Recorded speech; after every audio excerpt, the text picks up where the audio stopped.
Once upon a time, on a bright, golden morning at Sunnybrook Farm, a whole crew of animal pals lived together like one big, slightly chaotic family. The day always started with Bella, the cow ringing her bell well. Not exactly ringing it, but shaking her head until the collar jingled loud enough to wake everyone up. Moo-hoo! Breakfast time! She'd call out. Right on cue, Max the dog, a super cheerful golden retriever, would dash out of his cozy doghouse, barking with excitement. He was the self-appointed farm manager, and his main job was to make sure everyone was up and ready for breakfast. Rise and shine, team! He'd bark, his tail wagging like a windmill in a storm, perched high on the barn roof. Milo, the cat, would give a big, lazy yawn and stretch. "I'm already awake," he'd say smugly, even though everyone knew he'd just barely opened one eye. But I'm not moving an inch until someone brings me milk. Down below. Rosie the rabbit hopped out of her burrow, already nibbling on a fresh clover leaf. "Milk. Schmelt," she'd say, twitching her nose. "Try finding fresh lettuce this early." Meanwhile, two baby squirrels, Pip and Squeak, were having the time of their lives, sliding down the big hay bales in the barn like it was their personal playground. "Wee-hee!" squeaked Pip. "Let's do it again!" "Not before breakfast," Max warned, gently herding them toward the feeding area. The hens were already clucking away near the coop, sharing the morning gossip. "I heard the farmer bought new ducklings," clucked Henrietta, the bossy one. "Oh dear," sighed her friend Dottie. "More mouths to feed." Just then, Daisy the duck waddled in, looking very proud, with 6 tiny, fuzzy ducklings trailing behind her. "Everyone, meet my babies!" she quacked. The entire barnyard let out a collective ah.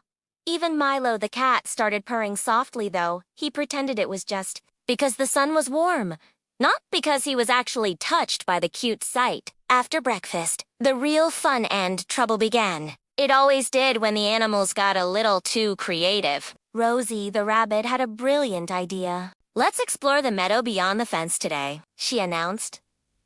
"The meadow?" Max barked, looking worried. "We're not supposed to leave the farm." "Exactly!" Rosie said with a mischievous twinkle in her eye. "That's what makes it an adventure." And before Max could say another word, Rosie had already hopped through a small hole in the fence. Pip and Squeak were right behind her, their tiny tails flicking. "Adventure!" they cheered. Sighing dramatically, Max knew he had to follow. Soon, Daisy and her ducklings, and even Bella the cow, were all trailing behind. "Wait for me," mooed Bella, walking slowly, but with great determination. And Milo, of course, he just trotted along casually. "I'm only coming to supervise," he said coolly. But they all knew he secretly loved these little escapades. The meadow was absolutely beautiful tall, waving grass, buzzing bees, and butterflies fluttering everywhere. Rosie twirled among the flowers. Pip and Squeak chased dragonflies, and the ducklings splashed happily in a little puddle. It was perfect. Until a sudden gust of wind blew Bella's favorite bell right off her collar. "Oh no!" she cried out. "My bell!" Max immediately jumped into action. "Don't worry, team. Operation Bell Rescue begins now." They searched everywhere. Milo climbed a tree branch To get a better view, Pip and Squeak scurried through the tall grass. and the ducklings quacked helpful, if not very precise, directions. Finally, Rosie spotted it hanging on a low branch right above a little stream. But the ground beneath it was super muddy. As Bella reached out her hoof to grab it, splash! She slipped right into the muddy water. "Moo, help!" she cried, completely covered in mud. The others rushed to pull her out. Max grabbed her tail.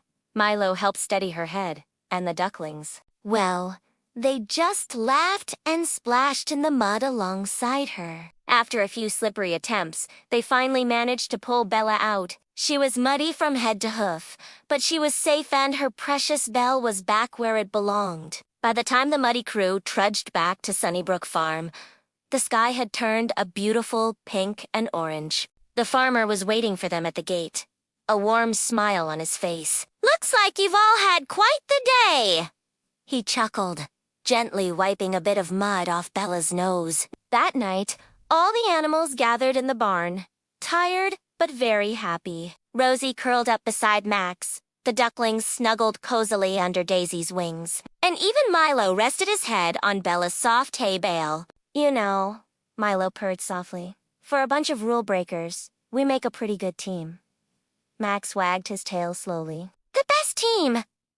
And as the crickets began to sing their nightly song and the moonlight bathed the barn in silver, all the farmyard friends drifted off to sleep, dreaming of whatever big adventure they would have next. Because true friendship isn't about being the same, it's about sticking together, helping each other, and finding joy in every single muddy, funny, and beautiful moment. Thanks for joining our little adventure today. If you enjoyed this story, don't forget to like, share, and subscribe for more tailies from Sunnybrook Farm. See you next time.